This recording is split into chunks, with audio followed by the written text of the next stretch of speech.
नमस्कार। आज की इस ई लर्निंग कक्षा में आप लोगों का स्वागत है। मेरा नाम विवेक कुमार है। मैं सहरसा के एमएलटी कॉलेज के इतिहास विभाग में असिस्टेंट प्रोफेसर के पद पर कार्यरत हूँ। आज की अपनी इस ई लर्निंग कक्षा में पहले पढ़ाए गए पहले जिन विषयों पर हम लोगों ने चर्चा की थी, जिन पर हम लोगों ने ध्यान दिया था, उसी विश्लेषण को आगे बढ़ाते हुए, उसी चर्चा को आगे बढ़ाते हुए 1857 के क्रांति के ऊपर चर्चा करते हैं। यह इतिहास विषय से संबंधित है और यह स्नातक तृतीय खंड एवं स्नातकोत्तर के पाठ्यक्रम में शामिल है।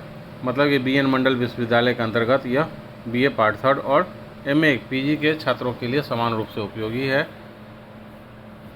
इसके पूर्व हम लोगों ने पिछली कक्षाओं में 1857 के कारण, विद्रोह की असफलता के कारण और इसके स्वरूप पर चर्चा की थी।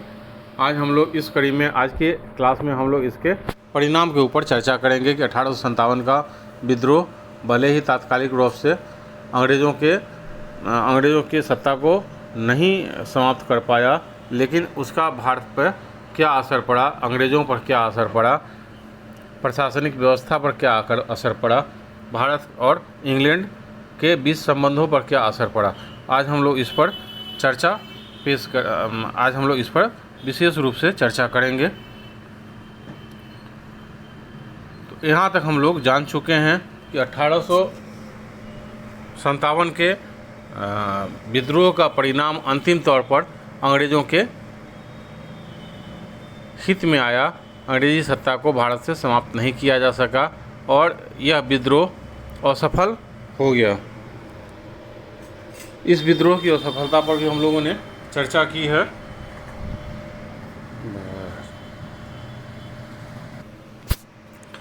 जहाँ तक इसके परिणामों पर हम लोग चर्चा देखते हैं तो यह विद्रोह भले ही पूर्णतः दबा दिया गया, परंतु इसने ब्रिटिश शासन के प्रतिरोध की शानदार स्थानीय परंपरा कायम कर दी।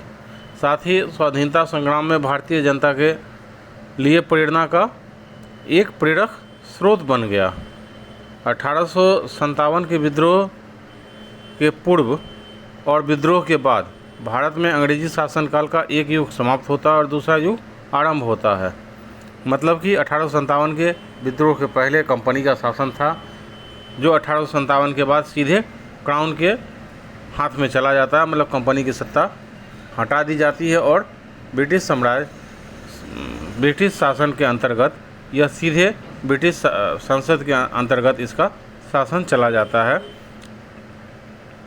आने वाले समय में अंग्रेज़ों ने प्रशासन के क्षेत्र में, सेना के क्षेत्र में, भारतीय नरेशों के प्रति नीति, सामाजिक परिवर्तन, शिक्षा नीति आदि इन सभी क्षेत्रों में गंभीर परिवर्तन किए, जिसका कारण यह 1857 का विद्रोह माना जा सकता है।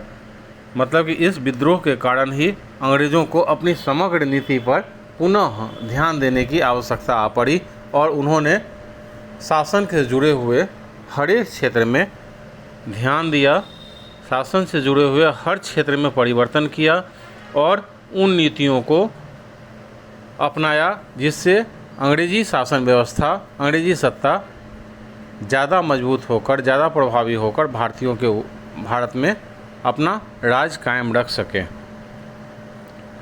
इस विद्रोह की समाप्ति के बाद 1858 का अधिनियम लाया गया, जिसके अंतर्गत यह घोषणा कर दी गई कि अब भारतीय क्षेत्र का प्रशासन जो है वह ब्रिटेन की महारानी के हाथों में है। कंपनी के शासन को समाप्त कर दिया गया, मतलब एक व्यावहारिक रूप दे दिया गया शासन को। पहले जो कंपनी के माध्यम से ब्रिटिश संसद या ब्रिटिश महारानी भारत की सत्ता को संभालती थी, अब वो बीच का पर्दा हटा दिया गया और सीधे भारत की शासन व्यवस्था ब्रिटेन की महारानी के हाथों में, मतलब ब्रिटिश संसद के हाथों में चला गया। इसका परिणाम पूरी प्रशासनिक व्यवस्था पर पड़ा। इसने अब भारतीय क्षेत्र से संबंधित, भारतीय शासन से संबंधित निरीक्षण का, पर्यवेक्षण का या नीति निर्माण का काम जो है वो सीधे ब्रिटिश संसद के हाथों में चला गया बोर्ड ऑफ कंट्रोल को समाप्त कर दिया गया और भारत मंत्री के एक नए पद का सृजन किया गया जो ब्रिटिश मंत्रिमंडल का सदस्य होता था और भारत सचिव को सलाह देने के लिए एक 15 सदस्यीय इंडियन काउंसिल का गठन हुआ। तो प्रशासनिक क्षेत्र में बड़े परिवर्तन आए। प्रशासनिक क्षेत्र में कंपनी की सत्ता समाप्त हो गई और क्राउन की सीधी सत्ता शुरू हो गई, मतलब कि महारानी का सीधा शासन शुरू हुआ। ब्रिटिश संसद का भारत पर सीधा शासन शुरू हुआ। भारतीय प्रशासन के संबंध में नीति निर्माण जो है वो अब ब्रिटिश संसद कंपनी के माध्यम से नहीं बल्कि सीधे अपने हाथों में लेकर भारत मंत्री के अधीन संचालित करने लगी। बोर्ड ऑफ कंट्रोल जो था, जो भारत पर शासन को नियंत्रित निर्देशित करने के लिए बनाया गया था, वो समाप्त कर दिया गया और भारत मंत्री और उसके साथ एक इंडियन काउंसिल 15 सदस्यीय इंडियन काउंसिल का गठन हो गया जो प्रशासन के क्षेत्र में दिशा निर्देश देता था, नज़र रखता था और प्रशासनिक गतिशीलता को बनाए रखता था। सैनिक व्यवस्था में भी बदलाव किया गया क्योंकि विद्रोह की शुरुआत जो है वो सैनिक के द्वारा ही की गई। सैनिक रेजिमेंट से ही विद्रोह की शुरुआत हुई, उसके कारण अलग अलग थे, लेकिन इस सैन्य विद्रोह ने ब्रिटिश चिंता को बढ़ा दिया। इसीलिए सेना के सारे प्रभावी अंगों पर भारतीयों को नियंत्रण नहीं देकर यूरोपियों को नियंत्रण दिया गया। तोपखाने वगैरह के सारे पद यूरोपियों के लिए सुरक्षित कर दिए गए। भारतीय सेना को कम महत्वपूर्ण ओहदे दिए गए। भारतीय सैनिकों की संख्या भी घटाई गई ताकि सेना की टुकड़ियों में यूरोपीय और भारतीय सेनाओं का अनुपात बना रहे। नियंत्रणकारी भूमिका यूरोपीय सैनिकों की हो गई। भारतीय सैनिक एक सैनिक के रूप में या निचले पदों पर काम करने योग्य माने गए। भारतीय सैनिकों में भी 2 वर्ग बना दिया गया, एक सैनिक और एक गैर सैनिक, और जाति, धर्म और क्षेत्र के नाम पर भी रेजिमेंटों का गठन किया गया ताकि उनमें आपसी विभेद बना रहे, भेदभाव बना रहे। विद्रोह के दौरान भी कुछ क्षेत्र के सैनिकों ने अंग्रेज़ों का साथ दिया था, तो वहीं से फिर फूट डालो और शासन करो वाली नीति को आगे बढ़ाते हुए जाति धर्म के नाम पर भी सैनिकों की टुकड़ियां बनाई गई ताकि वो विभेद बना रहे। सिख, गोरखे, पठान आदि वर्ग के लोग या फिर बिहार, अवध, मध्य भारत आदि के रेजिमेंट इस रूप में बनाए गए। जिन क्षेत्र के लोगों ने विद्रोह में बढ़ चढ़ कर हिस्सा लिया था, सैनिकों में उन क्षेत्र के लोगों की भूमिका घटा दी गई, उन क्षेत्र के लोगों की संख्या घटा दी गई। देसी नरेशों के प्रति भी नीति में परिवर्तन किया गया। 1857 के विद्रोह में अनेक देसी रजवाड़ों ने अपनी सत्ता को खो देने के डर से या अपने पेंशन, रुतबे या पदवी के समाप्त हो जाने के असंतोष से विद्रोह में भाग लिया था। तो 1857 के विद्रोह के बाद जब 1858 का अधिनियम की घोषणा की गई, उस समय स्पष्ट रूप से यह घोषणा कर दी गई कि ब्रिटिश महारानी की इच्छा अब भारत में अपने शासन क्षेत्र के विस्तार करने में नहीं है, बल्कि जो क्षेत्र ब्रिटेन के अधीन है, ब्रिटिश महारानी या ब्रिटिश संसद उससे संतुष्ट है और देसी नरेशों के मामलों में वो हस्तक्षेप नहीं करेगी, देसी नरेशों को तंग नहीं करेगी, देसी नरेशों को ज़बरदस्ती नहीं मिलाएगी, उनके राज्यों को हड़पने की नीति त्याग दी गई। जहाँ तक संभव था देसी नरेशों को मित्र राष्ट्र के रूप में, मित्र राजा के रूप में स्थान दिया गया। वायसराय कैनिंग ने इन शासकों को तूफान में तरंग रोधकों का नाम दिया था। ये तूफान में तरंग रोधकों के रूप में आए और उसके करंट को, उसके वेग को तोड़ दिया। तो देसी रियासतों की भूमिका भारत में अंग्रेजी शासन की स्थापना के लिए, बनाए रखने के लिए महत्वपूर्ण समझी गई और इसी कारण उनके अधिग्रहण की नीति को त्याग दिया गया। हालांकि अंग्रेज़ों ने सर्वोच्च शक्ति के रूप में अपने आप को स्थापित रखा और राजा रजवाड़ों के आंतरिक शासन की निगरानी का अधिकार का दावा भी अपने पास रखा। उसके रक्षा, उसके वैदेशिक मामले, उसके आर्थिक नीतियों को अपने अधीन ले लिया। रेल, डाक, संचार व्यवस्था को बनाए रखने, इसके विकास करने के लिए देशी राजाओं के क्षेत्रों में अपने दिशा निर्देश दिए। लेकिन राजाओं के वंशों में या राजाओं के शासन चरित्र में या राजाओं को गद्दी से हटाकर नए क्षेत्र, नए राजाओं या नए व्यक्तियों को सत्ता सौंपने वगैरह जैसे काम को छोड़ दिया गया, ताकि वह वंश लॉयल बना रहे, स्वामी भक्त बना रहे और अंग्रेज़ों का साथ आगे देता रहे। सार्वजनिक सेवाओं के प्रति नीति में भी परिवर्तन लाया गया। सार्वजनिक सेवाओं में खुली प्रतियोगिताओं के सिद्धांत को अपनाया गया और कहा गया कि अब जो बहाली होगी, सर्वोच्च सेवाओं की जो बहाली होगी, वो उसके लिए ओपन एग्ज़ाम लिया जाएगा। हालांकि यह पूरी तरह इसे माना नहीं गया, बल्कि ऐसे नियम बनाए गए जिससे भारतीयों को सर्वोच्च पद प्राप्त करने में कठिनाई हो, जैसे उम्र सीमा को कम कर देना या परीक्षा का आयोजन इंग्लैंड में करना या फिर अंग्रेजी की अनिवार्यता या प्रोबेशन में रहने की बात या येन केन प्रकारेण भारतीयों को परीक्षा में शामिल होने से रोकने की बात। इस तरह के नियम बनाए जाते रहें, लेकिन सिद्धांत रूप में यह स्वीकार कर लिया गया कि जो भी बहाली होगी वह खुली प्रतियोगिता परीक्षाओं के माध्यम से होगी और सभी लोगों को इसमें भाग लेने का अधिकार दिया जाता है। ऊंचे ऊंचे पद जो हैं वह सिद्धांत रूप में सभी को लिए खोल दिए गए, लेकिन व्यावहारिक रूप में जो सर्वोच्च पद थे वह उसमें यूरोपियों और अंग्रेज़ों की बढ़त को या उनके लिए सुरक्षित रखने या उन्हीं के चुने जाने की संभावना अधिक होने जैसे नियम, कायदे, कानून व्यावहारिक रूप से अपनाए जाते रहें। लेकिन सार्वजनिक रूप से इस बात को कबूल लिया गया कि सभी लोग को सर्वोच्च पद पाने के लिए या एक समान नीति के तहत परीक्षा प्रणाली पर सफल होने पर भारतीयों को भी सर्वोच्च पद दिया जा सकता है। मुसलमानों के प्रति नीति में परिवर्तन लाया गया क्योंकि बहुत सारे अंग्रेज़ अधिकारी इसे पुनर्स्थापनाकारी विद्रोह के रूप में देखते थे। मतलब उनका यह मानना था कि यह विद्रोह जो है वो भारत में मुस्लिम शासन को पुनः स्थापित करने के लिए किया गया।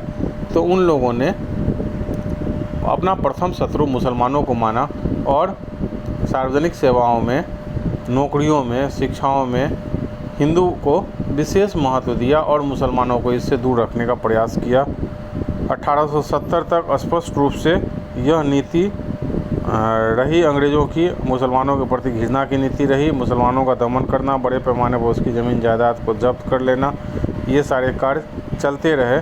लेकिन बाद में जब राष्ट्रवादी भावनाओं का प्रचार प्रसार शुरू हुआ, उभार शुरू हुआ, तब अंग्रेज़ों को लगा कि एक वर्ग को प्रश्रय देने से दूसरा वर्ग जो है वह असंतुष्ट हो सकता है या जो वर्ग अधिक ऊपर उठेगा वह अंग्रेज़ी सत्ता को चुनौती दे सकता है। तो उन्हें बैलेंस करने के लिए उन लोगों ने फूट डालो और शासन करो की नीति के तहत आगे बढ़कर पुनः मुसलमानों को भी संरक्षण देने का काम, उन्हें आगे बढ़ाने का काम या हिंदुओं के समानांतर खड़ा करने का काम किया और उनकी यह नीति आगे उनके लिए विशेष रूप से लाभकारी सिद्ध हुई।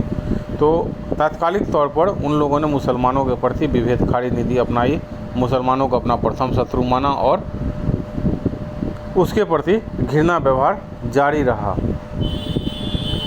इसके साथ साथ 1857 के विद्रोह में उन्होंने देखा कि शिक्षित मध्यम वर्ग या उच्च मध्यम वर्ग अंग्रेज़ों के साथ खड़ा है, मतलब अंग्रेज़ी संस्कृति से प्रभावित है और ये समय आने पर ब्रिटिश हितों का रक्षक साबित हो सकता है।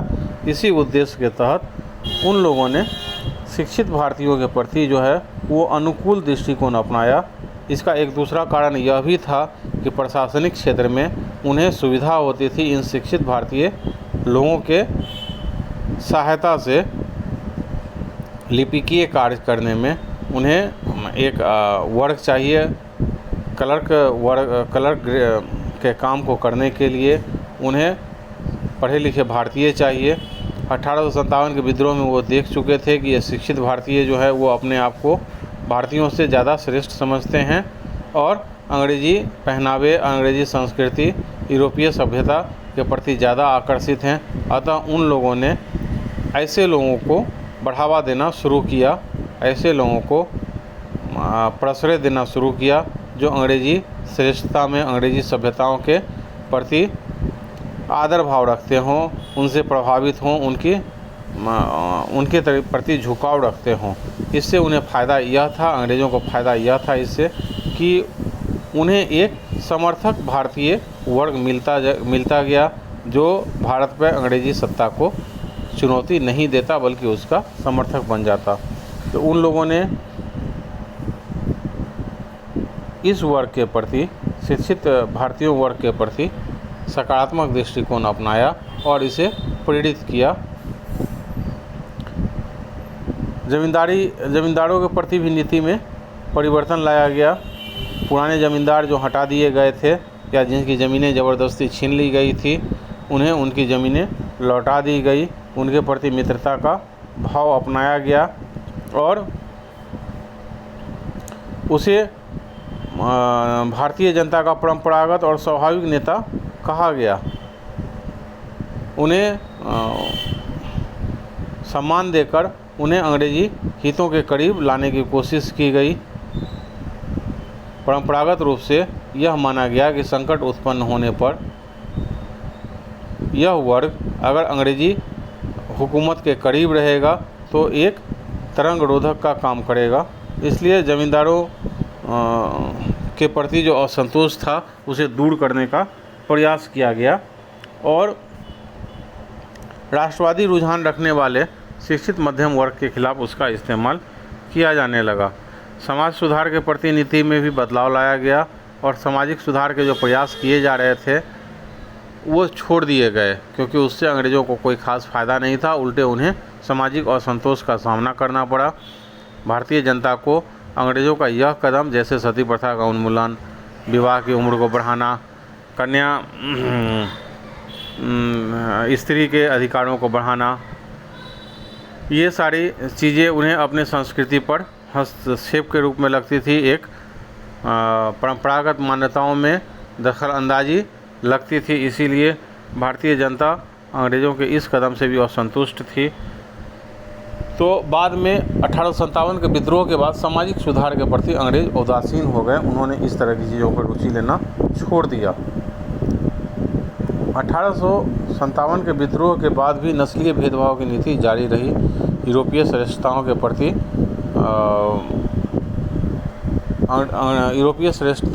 यूरोपीय सभ्यताओं के प्रति श्रेष्ठता का भाव, देसी जनता के प्रति निकृष्टता का भाव या नीचा देखना या उन्हें प्रतिबंधित करना या उन्हें देसी काले कहकर अपमानित करने का भेदभाव जारी रहा। इस भेदभाव का एक कारण यह भी था कि वह मानसिक रूप से दासता की श्रेणी में चले जाएं और आगे विद्रोह करने के लायक अपने आप को नहीं समझे या उसके आत्मसम्मान को इतना ठेस पहुंचा दिया जाए कि वह पुनः विद्रोह के लिए खड़े नहीं हो सकें। तो इस तरह देखते हैं अंग्रेज़ों ने 1857 के विद्रोह के बाद अपने प्रशासनिक नीतियों में परिवर्तन लाया। अपने आप को असंतोष के सीधे सामने नहीं रखकर एक बीच में भारतीय जनता और अंग्रेज़ी सरकार के बीच में एक ऐसे वर्ग को खड़ा करने का प्रयास किया जो शिक्षित मध्यम वर्ग था या जमींदारी देसी राज जमींदारों के रूप में जो मित्र जमींदारी वर्ग था, ताकि अगर कोई विद्रोह इस तरह फिर से उभरता है या असंतोष फिर से ऐसा कोई असंतोष उभरता है तो यह सीधे अंग्रेज़ों के प्रति न हो बल्कि सीधे जमींदारों देसी स्थानीय राजाओं के खिलाफ हो। और अगर यह अंग्रेज़ों के खिलाफ होता है तो ये वर्ग जो है वो अंग्रेज़ी हितों का समर्थक बनकर सामने आए, मित्र शक्ति बनकर सामने आए और अंग्रेज़ी सत्ता की सुरक्षा करे। तो इस नीति में क्रमिक रूप से यह बदलाव लाया गया। यूरोपीय श्रेष्ठता के भाव को नहीं त्यागा गया, बल्कि यूरोपीय श्रेष्ठता का भाव विद्यमान रहा, चाहे वो सेना के क्षेत्र में हो, प्रशासन के क्षेत्र में हो, सामाजिक रूप से हो। वो श्रेष्ठता का भाव में कोई बदलाव नहीं लाया गया। आगे चलकर 1857 के विद्रोह से सीख लेते हुए राष्ट्रीयता के जागरण या लोगों के स्थानीय रूप से एकता का प्रचार प्रसार में अंग्रेज़ों ने रुकावट डालनी शुरू कर दी। इसी क्रम में प्रेसों के प्रति भी नीति का निर्धारण किया गया। प्रेसों या स्थानीय मीडिया के प्रति भी स्पष्ट रूप से दमनकारी नीति अपनाई रखी गई, ताकि राष्ट्रीयता की भावना के उभार को रोका जा सके। और काफ़ी वर्षों तक अंग्रेज इसमें सफल भी रहे कि उन्होंने विद्रोह के असफल होने के बाद या विद्रोह को कुचलने के बाद अपनी इन नीतियों के कारण भारत में राष्ट्रीयता की भावना के प्रचार प्रसार को कई दशकों तक रोका रखा। गजेटियर निर्माण भी 1857 के विद्रोह का एक परिणाम था। गजेटियर कहते हैं जिसमें किसी प्रांत या किसी जिले का या किसी विषय से संबंधित सरकार अपने स्पष्ट नीति निर्देशों को, अपने आदेशों को उल्लेखित करवाकर छपवाती है और आम जनता के बीच रखती है। इसे एक सूचना कोष या इंडेक्स भी कह सकते हैं। तो अंग्रेज़ों ने गजेटियर निर्माण करना शुरू किया, जिसमें प्रत्येक ज़िले का गजेटियर बनाना शुरू किया, जिसमें उस ज़िले का सूचना कोष या उस ज़िले का इंडेक्स, उसका ऐतिहासिक, राजनीतिक, आर्थिक, व्यापारिक आंकड़ा वगैरह शामिल था। इस तरह की चीज़ों को इकट्ठा करना शुरू किया ताकि उसके प्रशासनिक प्रशासनिक कार्यों में ज़्यादा गतिशीलता आ सके। इसके माध्यम से उन्हें भारतीय परिस्थितियों की अधिक स्पष्ट जानकारी हो सके और अपने प्रशासन को वो अधिक नियंत्रणकारी, अधिक कड़ा और अधिक गतिशील बना सके। तो 1857 के विद्रोह से सीख लेते हुए उन्होंने आगे बढ़कर इस कार्य को भी करना शुरू किया। तो अभी तक हम लोग इस 1857 के विद्रोह के ऊपर 4 कक्षाओं में चर्चा कर चुके हैं। पहली कक्षा में संक्षेप में बता दें कि पहली कक्षा में हम लोगों ने भारत के ऊपर 1857 के विद्रोह के कारणों के ऊपर चर्चा की। दूसरी कक्षा में 1857 के विद्रोह के असफल हो जाने पर चर्चा की। तीसरी कक्षा में 1857 के विद्रोह के स्वरूप के ऊपर चर्चा की। और आज इस चौथी कक्षा में हम लोग 1857 के विद्रोह के परिणाम पर चर्चा किए कि 1857 का विद्रोह का परिणाम अंग्रेज़ों के लिए, भारतीयों के लिए क्या रहा, इसके कौन से सकारात्मक या नकारात्मक परिणाम थे और इसने किस प्रकार ब्रिटिश प्रशासनिक नीतियों पर अपना प्रभाव डाला, किस प्रकार ब्रिटिश प्रशासनिक नीति में बदलाव लाया गया 1857 के घटना से सीख लेते हुए। तो इन सारी चीज़ों पर हम लोगों ने चर्चा की। फिर अगली कक्षा में नए विषय के साथ हम लोग फिर से नए विषयों पर चर्चा करने के लिए उपस्थित होंगे। तब तक के लिए धन्यवाद।